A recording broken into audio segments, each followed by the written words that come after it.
Hey everybody, so I'm gonna try something a little different today. This is my sketchbook this is kind of where I started. I'm just gonna kind of share the beginnings of the whole shorts kind of video and where I started.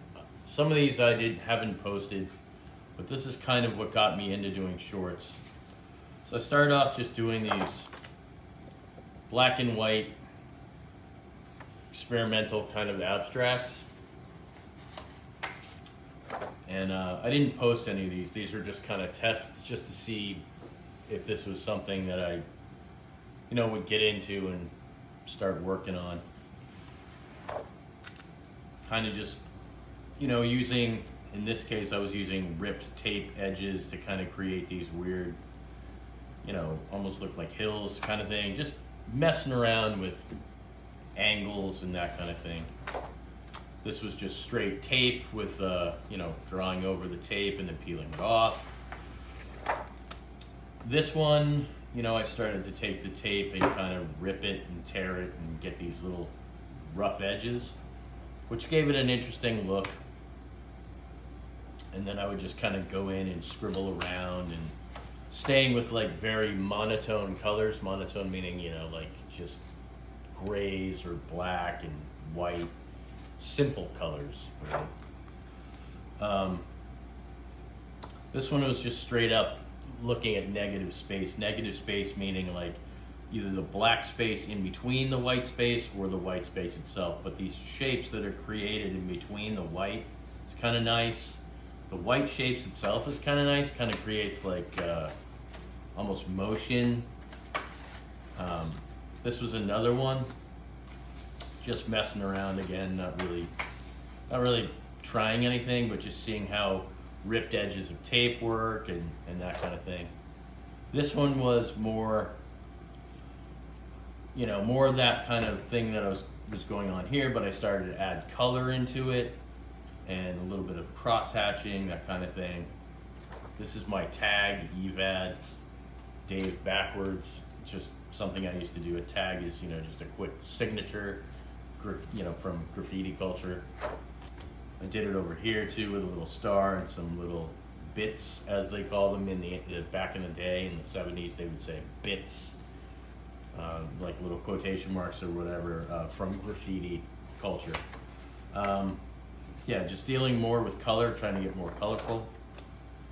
And then I started to get a little bit more complicated, where I was using like the tape to trace circles, and I would do a drawing first, and then I would put some tape strips down, and then color in areas, and then pull it off. And so it was interesting, but it got kind of too, I don't know, I just kind of wasn't into this too much.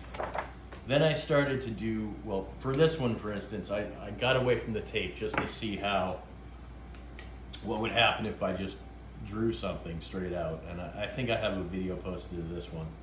I was just basically just drawing, not really like thinking about anything, just letting it kind of happen naturally, using the tape thing and drawing a circle and drawing lines and using colors that I thought really kind of worked together. And with the blue and the orange, it's more, they're very, blue and orange are complementary colors, so it looks nice. You got some red in there to give it a little pop, that kind of thing. Then I went back to the black and white. As you'll see, I can't I have a hard time staying on track with one specific style, just because my ADD kind of gets in the way, and I can get kind of bored after doing a couple of them, and then I have to switch gears and try something different to keep it fresh for myself, and just to kind of keep me engaged. Otherwise it just kind of gets boring after a while. So then I started doing like boxes around it. So this is when I was using the tape to tape around, so I'd have a nice white border on the outside, which made it look a little bit more, I guess, complete, a little bit more clean, which was nice. This one was just really basic. I wanted to see how, after, putting the tape down and then coloring in areas, I only wanted to use like 4 colors. So this one and this one and this one, and then the blue around it. I just wanted to see what the blue would look like outlining it. And it kind of glows a little bit, gives it a weird glow, almost like neon, like a neon sign kind of thing, a little bit. This was just some mistake, but didn't really matter because it's all experimental, I'm just having fun, experimenting, and trying to figure out what kind of works. So for this one, I used automotive detailing tape. So a friend of mine he's an airbrush artist. He also does like motorcycles and that kind of thing. And he uses this specific tape that goes down. It's like a masking, little thin masking kind of tape. And he can mask off areas and then go over it and then peel it off and create cool lines. So that's kind of what I was doing with that special tape. I don't have it here to show you, but it's really thin. It's like that thin, and they use it for masking off areas for usually in automotive purposes or motorcycles or something like that. So I was using it more here. It was interesting, but I'm not sure how I feel about it. And then you can see where I pulled it up, it would start to pull off the actual paint. But like I said, never a big deal for me. This one was really cool. This is when I really just started relying on the tape and the edges of the tape, that like hard edge of the tape. And this is curved like this because I would stick the tape down and I would kind of tweak it and bend it so I could get that curve when I stuck the tape down. Yeah, so with this, like to get these areas, I used this black marker that I had that was like running out of ink, so it really wasn't laying itself down well. But that was cool because it created some kind of weird like shadow effect. And then I went on top of it with this blue pen that I have right here. This is like one of those watercolor pen kind of deals. And I would go over it and it wasn't, it's kind of transparent. It's not completely gonna cover everything. So it was nice because it would let the black of the marker show through and create this cool kind of depth into the piece, and kind of almost feels like a light source coming from behind. So it's kind of neat, a neat way to go. Then I kind of went all out with this thing, and now it doesn't work at all because I used it pretty much for this piece here. Yeah, so sometimes when I get into a piece, I just kind of lose it and I'm like, oh my God, I'm just gonna keep using this. And that's kind of what I did, and ended up with a dead marker now, which I'm kind of bummed out about because this was actually really cool to use. But I went to the store recently and I bought, Sharpie, what do you call them? I'll grab it and I'll show you. Sharpie highlighters. So what I'm going to do is use the blue highlighter kind of the same way I used this marker to create these areas. It should work, because the reality is when you use a highlighter and you highlight text, you can see through it, and it kind of highlights it. So I don't think I'm going to have an issue. I think it'll work just the same as what that marker did, this one right here. So then I did something like this. This was just out of sheer boredom. I was just like, whatever, let's see what happens. And I just kind of started messing with a marker and cross-hatching and trying to create like this kind of abstract, organic looking mass. It's not amazing. I don't know. I don't see it as a loss. I'm not 100% liking it, but at the same time, I kind of was figuring out how I could control the marker itself, like getting the strokes of, how much light I can get, curving the line, bearing down with it, going lightly, kind of seeing how the marker worked really. And in this case, the marker was kind of running out of ink, but I was really, trying to get the most I could out of it. Then I did this one. this is where things kind of changed, took a different change. So this got more like the newest work I'm doing now. This was looser though. So in this case, I put down tape. I think I posted this one too. I'm pretty sure. I think it was tape done, and so I went over it with more solid colors. And then after I was done, I was like, all right, I'm going to start going in and inking it in black, just to see what would happen. And I liked it. It's looser and less structured than the newer pieces, because the newer pieces are all in like little cells, kind of like comic book cells, and a little bit more controlled. But this was a good kind of, precursor to what was coming after it. Not a loss. I like it. It's kind of dark, like the colors are kind of dark, but what kind of makes it pop a little bit is that neon orange. Then I went to this one. This one was, I don't know, not sure how I feel about it. It's cool, but it's very basic. Once again, I was giving myself some constraints, meaning I was only going to use 1, 2, 3, 4 or 5 colors in this case. I think 6 maybe, and just to see what would happen, and then trying to kind of create more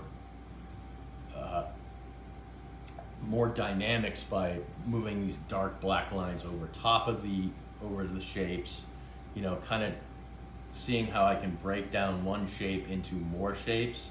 So this originally was just this kind of like arrow, and then I was like, okay, well, I'm going to go into it and break it down again into another shape and another shape, while still maintaining the fact that it's an arrow,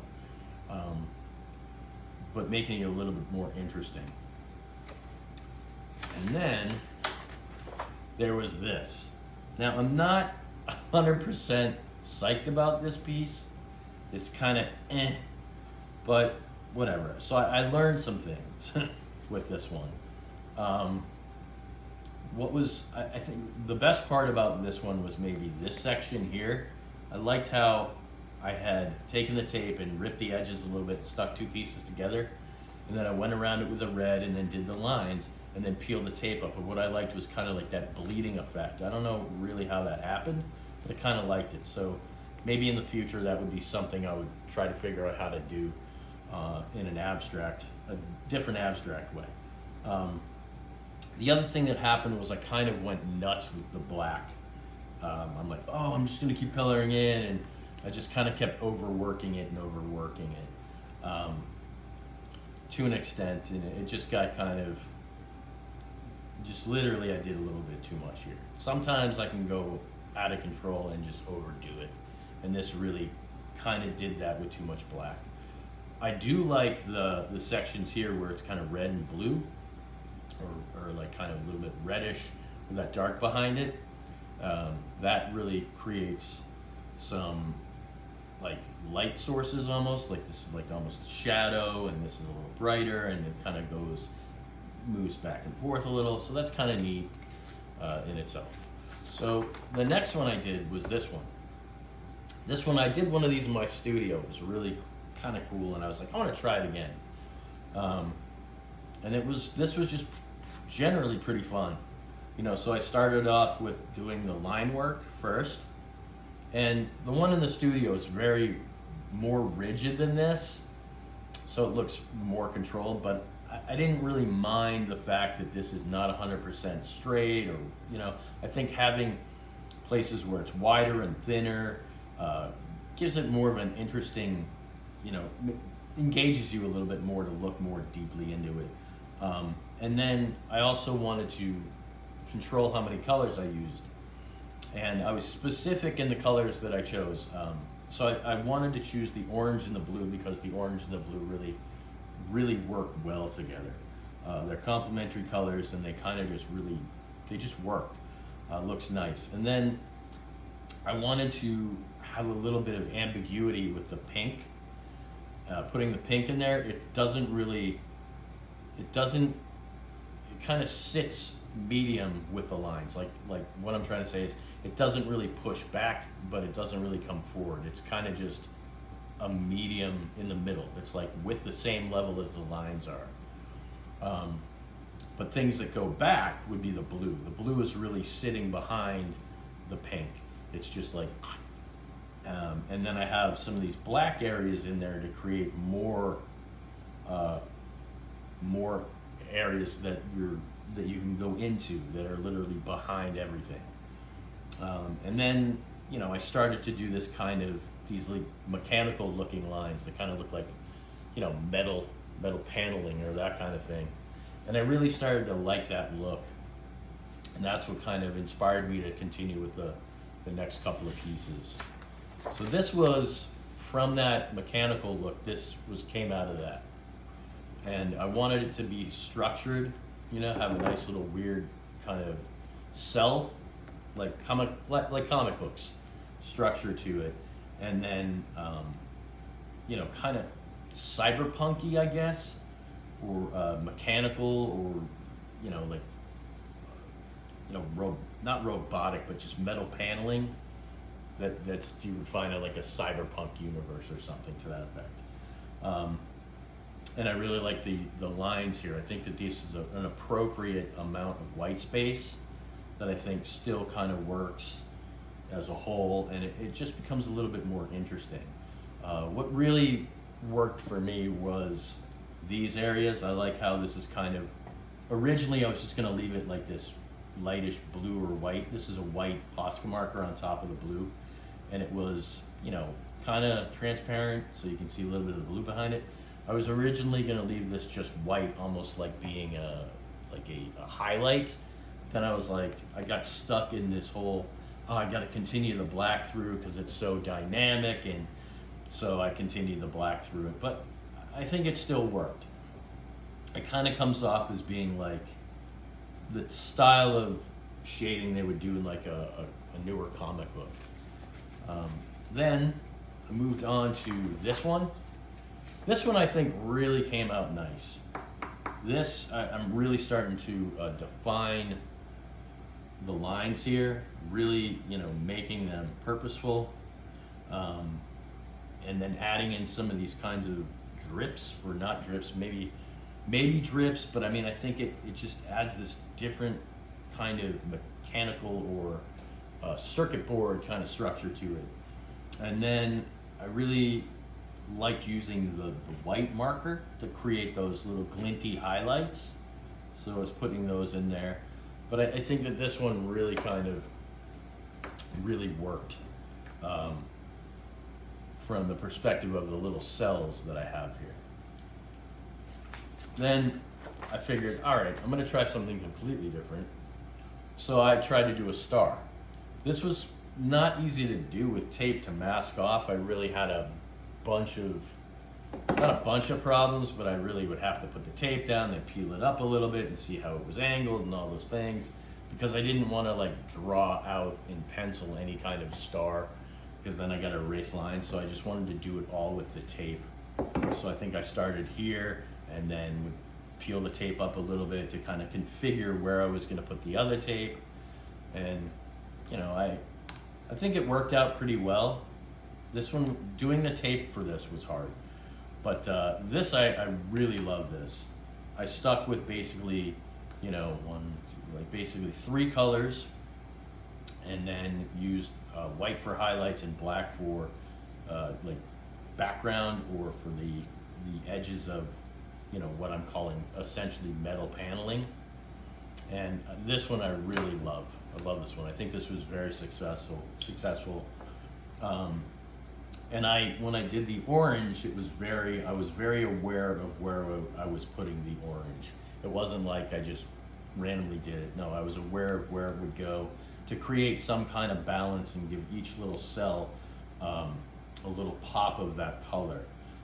So it kind of is seen in the round. It makes the eye go from here to here to here to here to here and into the center, or out and then either ending here or beginning here. But I really think that this one really worked. Then the last one I went to was this one. Yeah, this one I'm not so psyched about. I had this great idea for it. I wanted this to be more like, kind of like a, not a camera lens, but more like a submarine, like porthole, not porthole, but like the periscope part of the submarine, and it just didn't. I think it fell short of what I was trying to accomplish. And then the little white parts here where it's dripping down, I think got kind of too loose in some portions. It wasn't as straight as I wanted it to be. Now, loose isn't bad if that's what you're going for, but I was trying to control this a little bit more, and I kind of failed on that. The other thing that I wasn't 100% sure about is like this peach color. I'm not sure it really, it just, I don't know how well it really works. It just goes flat. This whole thing doesn't feel as intense as the other two, because everything's very pastel-y. Like the greens and the colors are kind of flat. I guess the blue would be more vibrant. I love this green, but maybe not in this situation. But I do love this green color. It's just a question of finding what color would really kind of pop with that green and work better. These areas I wasn't 100% sure about either. This is like a dark green, like forest green, and it doesn't really translate well. I was kind of hoping that this would be lighter, more like an olive green, maybe more like this. But the reality is that this marker is literally this color. See? Like, I thought it was going to be like this bright, but it's not. It's actually dark.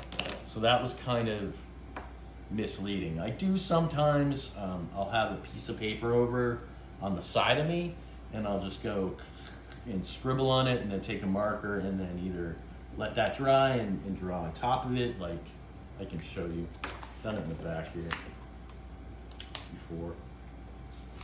Kind of stuff, but you can see. So what I'll do is I'll scribble out the marker and go, all right, these kind of colors work well together.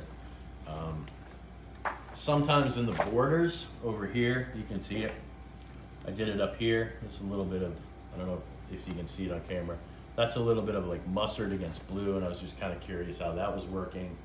You know, so I will from time to time have a little palette over here where I just kind of, you know, doodle the colors, make like a little color swatch, and then put another color swatch next to it, and kind of see how the two colors are, you know, either competing or if one's in front of the other and that kind of thing. It's really helpful when you're doing these kinds of sketches. But for the most part, it's kind of, I just kind of go and I see how things work out. So I am going to do another one today for you guys. I'm going to try something a little different. I'm not sure if it's going to work, but that's the fun of what I like to do. That's how I like to share my process. I like to get into something, and, you know, since there's now people watching, you get to see what I see. I'll do something, and if it doesn't work, it doesn't work. If it does, it does. But yeah, so I'm going to try something a little different from what I've been doing. Not 100% different. I'm still going to use the tape, but I just want to see what happens. This is a kind of drawing I used to do, but that's it for this little video. That's all. So I just wanted to kind of show you guys what started this whole thing and where it ended. But the next video is going to come out, and that's it. Thanks for watching this. I'm trying to, every time when I start posting more videos, I'm going to start posting a little bit more about what I do, what I like to do, a little bit more about myself, and why I do the things I do. But yeah, the ADD is a big thing for me. That's why I'm always changing my style. I'm always doing something different. And what's great about that is that everything that I learn in the art world, everything I learn ends up like really becoming part of something else down the line. It really, you know, things add up. So if I learn one thing, I end up pulling it into a new piece of art, and then I keep going. So everything is a win, learning wise. All right, so that's it. Thanks for watching, and keep Keep arting away. Keep being artists. All right. Have a great day. Bye.